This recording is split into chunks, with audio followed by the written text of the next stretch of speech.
Welcome back, Rebels. You are tuned in to Financial Rebellion, the podcast to help ignite the fire of innovation and entrepreneurship in each of you. I'm your host, Todd Ror, here to help you turn your passion into profit or transform a brilliant idea into a booming business. Each week, we explore actionable strategies, insightful tips, and inspiring stories of those who are actually doing it. We're all about helping you create and elevate your own new revenue streams. So let's get rebellious and make those dreams a lucrative reality for you. Now let's jump in to this week's episode. Welcome to the Financial Rebellion podcast. We're here at Utah State University, and we're thrilled to have a couple of sponsors. Before we get into talking to our guest, William, we're sponsored by Acorns. It's a wonderful way to begin investing with spare change and even to create wealth with as little as $5 a week. And if you can invest more, invest more. I'm a big fan of Acorns. The other sponsors we have we're big fans of the credit union industry. Financial Rebellion works with a lot of credit unions around the country, specifically Kemba Credit Union and Alabama Credit Union, and a few more that we believe are coming on board because we know we can help credit unions. Financial Rebellion can help credit unions drive younger membership growth. So we're big fans of credit unions, especially even with the business banking that credit unions can provide young entrepreneurs as well. All right, William, we just met like 5 minutes ago. And again, we're looking outside at beautiful fall.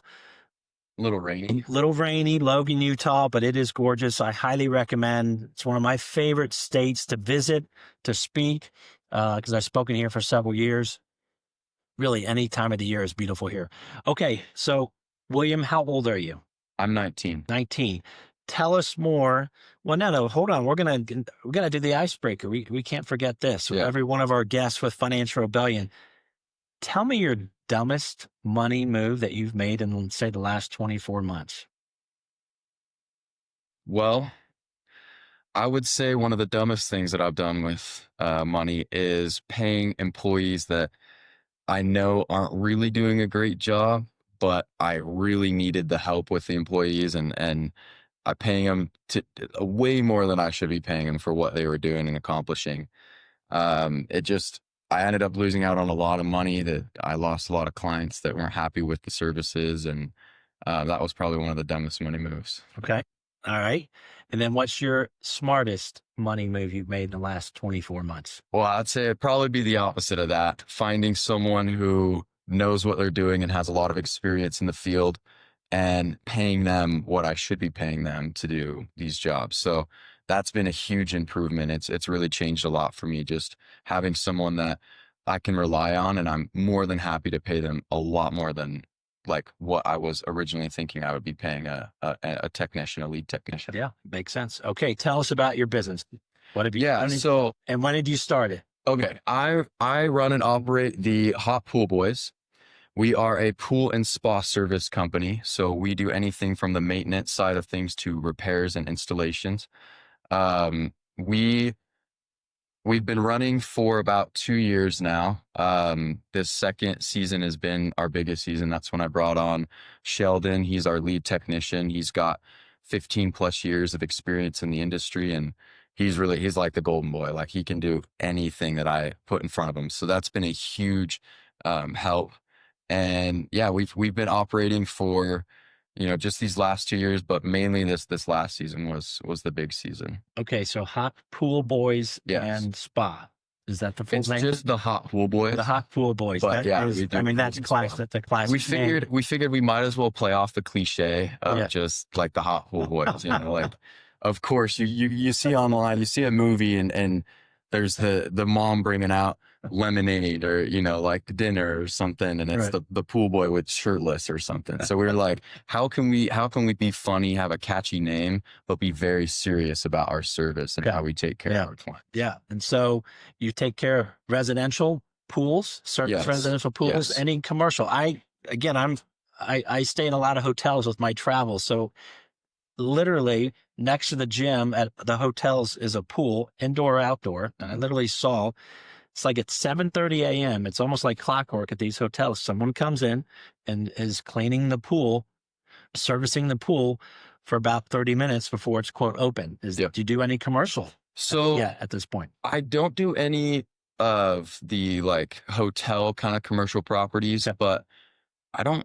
would like Airbnb and stuff like that. Would that be commercial? technically, I feel like that's commercial. So we do a lot of Airbnbs and rentals and things like that, because especially like if someone lives out of state and they own a home here and they need the pool, maintained and stuff, like that's a huge market that we're a part of, is just taking care of those clients. Okay. And how long have you had this business? Well, I've had it operating for 2 years. I kind of started in May of 23, and then didn't really start figuring things out until that fall. And then really that next summer, this last summer is really boomed, or well, 24, that summer boomed. And then this summer has been great as well. Okay. How are you doing your marketing? So, well, we've done a lot of the door-to-door, word of mouth, kind of reaching out to people I know that already have pools and spas. And then we started trying out Yelp ads. And those were all right, but the value wasn't really there for how much we were paying every day to get leads and stuff. And so we've moved away from that. And it's funny, we've stopped paying for the ads, and we've still got pretty much the same amount of clients rolling in from that. But yeah, we've moved away from that, and we're looking to kind of go more in the direction of Facebook ads, as well as some Google ads and things like that. Just the online advertising. And then, we'll probably put up signs and do some door hangers and flyers and things like that. But okay. So your business, is it profitable? yes, I haven't paid myself out because I just want to see all the money that I make go back into the business. Yeah. But the business itself is profitable as of right now. Yeah. Okay. And at your age, this is what's great with financial rebellion, as we teach younger generations, 18 to 34. And if you're older than that, people are still following the financial rebellion way on how to manage and save and invest money. But you got to get the money coming in, right? The income to start making your money work.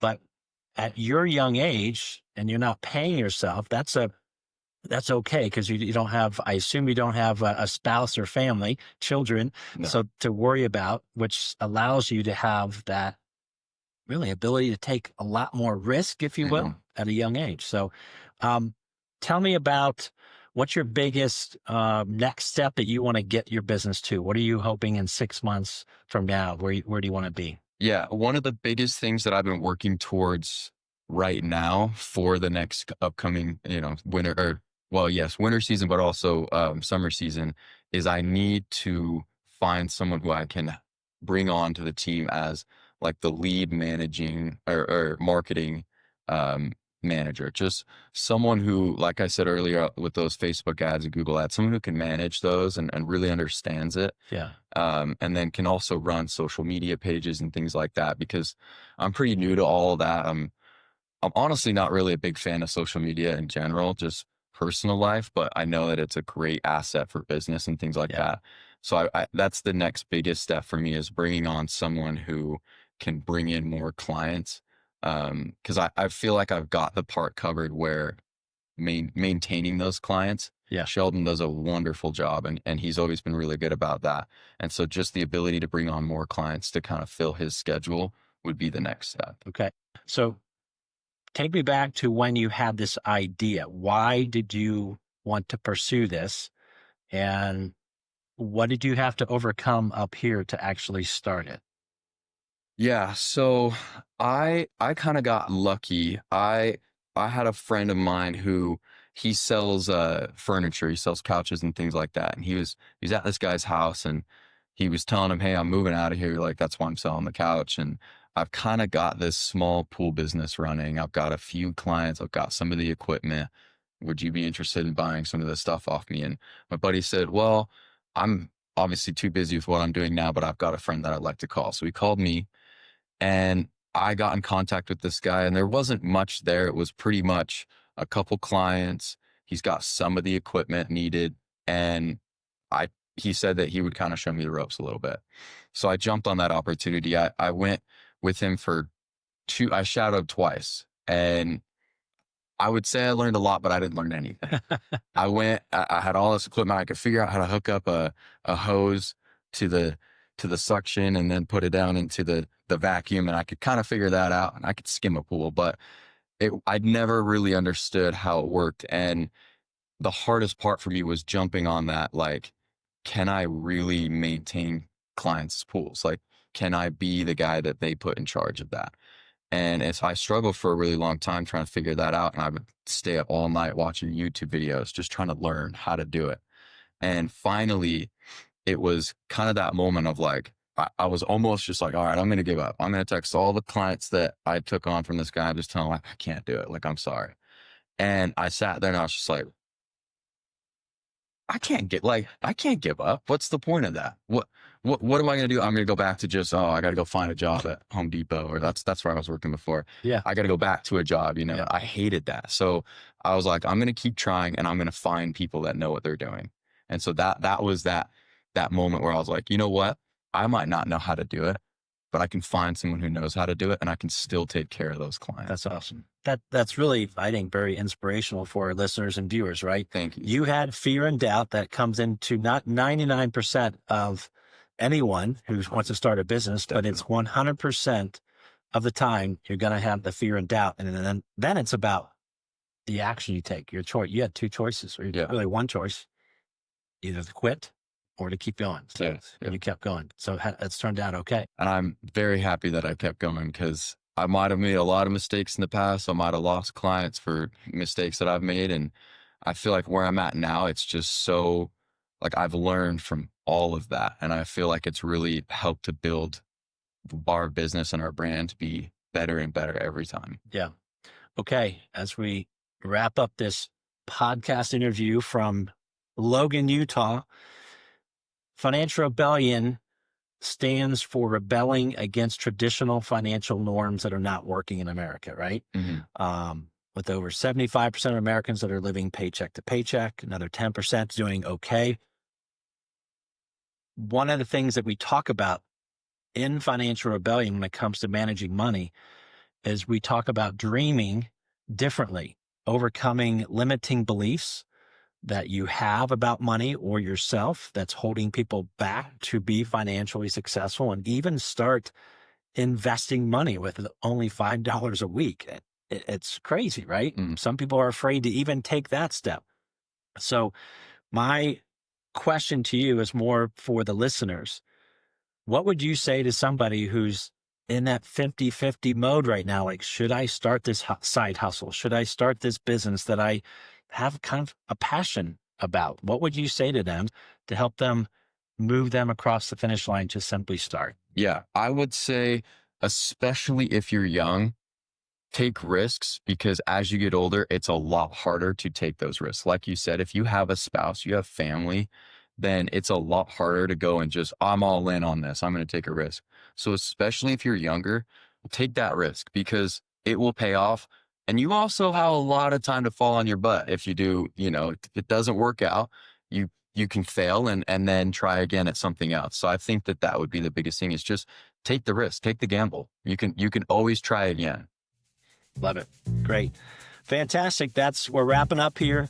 William, great to meet you. Thank you for having me. It was a lot of fun to enjoy having you on the podcast. It's a joy to do this here at Utah State. And again, we're excited about Financial Rebellion. Remember to go to financial-rebellion.com to join our weekly email newsletter. It's free, and it arrives every Tuesday at 11 a.m. Eastern, to be exact. We'll help you learn how to be smarter about money, investing in business in less than 10 minutes a week. The Financial Rebellion newsletter. All right, that's it. Rebels out.